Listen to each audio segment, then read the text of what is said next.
Good morning student.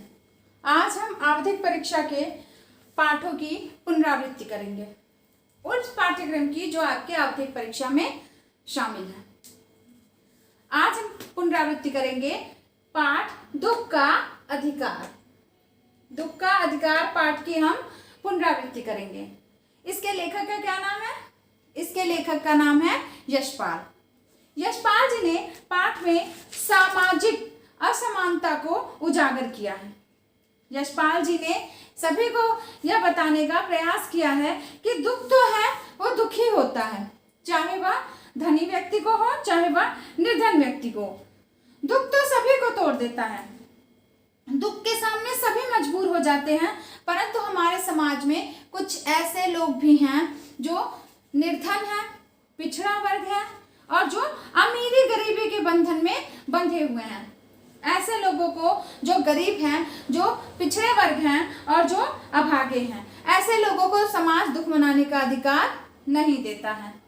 इसी सामाजिक असमानता को उन्होंने उजागर किया है कि एक तरफ तो हमारा समाज जो है वह धनी वर्ग को दुखी होने का पूरा अधिकार देता है, उसके साथ पूरी सहानुभूति जताता है, जबकि जो गरीब वर्ग है उसे दुखी होने का अधिकार नहीं दिया जाता है। तो मुख्य बिंदुओं से हम आरंभ करते हैं। पहला था सामाजिक असमानता, दूसरा है पोशाक मनुष्यों को विभिन्न श्रेणियों में बांटती है। लेखक ने क्या बताया था? लेखक ने इस पाठ में बताया है कि पोशाक जो है वह मनुष्य को, जो मनुष्य की पोशाक होती है वो उसे विभिन्न श्रेणियों में बांट देती है। वह श्रेणियां उच्च है, निम्न है और मध्यम है। और मनुष्य जो है अपनी पोशाक द्वारा ही समाज में प्रशंसा का पात्र बनता है। समाज में उसका क्या स्तर है इसका ज्ञान भी पोशाक कराती है। पोशाक सामाजिक स्तर का ज्ञान कराती है। मनुष्य के समाज के स्तर का, सामाजिक स्तर का ज्ञान हम पोशाक द्वारा ही करते हैं। अगर किसी ने बहुत अच्छे कपड़े पहने हैं तो हमें वह सभ्य, शिक्षित लगता है। अगर किसी के कपड़े मैले कुचैले हैं तो हम उससे बात करने में झिझकते हैं। इस प्रकार पोशाक जो है वह मनुष्य का सामाजिक स्तर बताती है। उन्होंने पोशाक की तुलना वायु के लहरों द्वारा की है, स्पष्ट की है।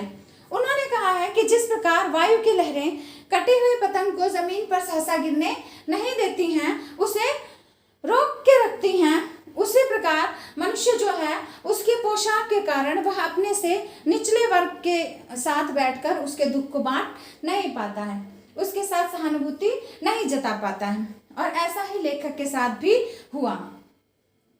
बाजार में फुटपाथ पर बुढ़िया द्वारा खरबूजे बेचना। पाठ के आरंभ में उन्होंने कहा कि बाजार में एक बुढ़िया फुटपाथ पर डलिया में कुछ खरबूजे रखकर बेच रही थी। बुढ़िया खरबूजे बेचने के साथ ही साथ लगातार रो भी रही थी। लेखक ने देखा कि बुढ़िया जो है वह खरबूजे बेच रही थी और साथ ही साथ रोए भी जा रही थी। वह अपने कपड़े में अपना मुंह छिपाकर फपक फपक कर रो रही थी।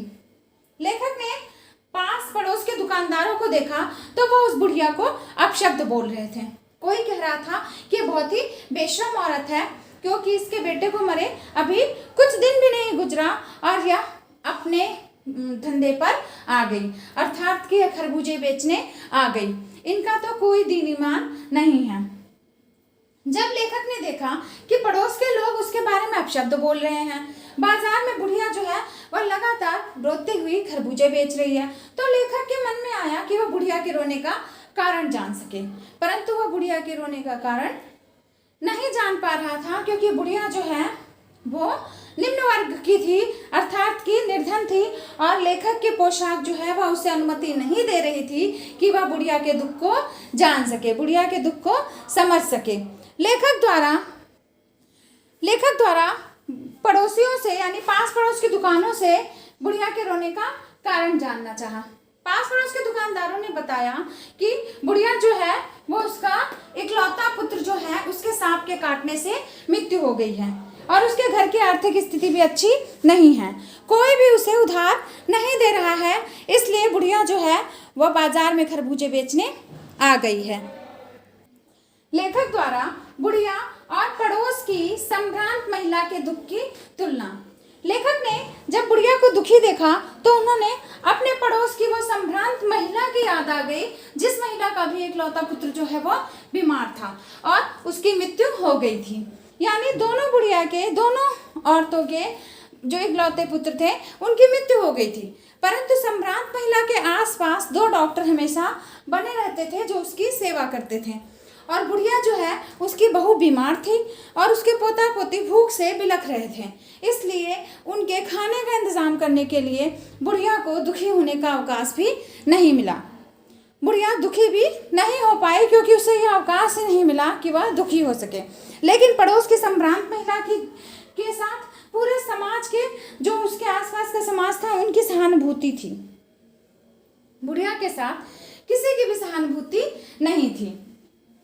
लेखक सिर्फ इतना कहना चाहता है कि हमें यानी समाज को सभी व्यक्तियों को दुखी होने का अधिकार देना चाहिए और सभी व्यक्तियों को दुख मनाने का अधिकार होना ही चाहिए, चाहे वह संभ्रांत वर्ग हो या निम्न वर्ग।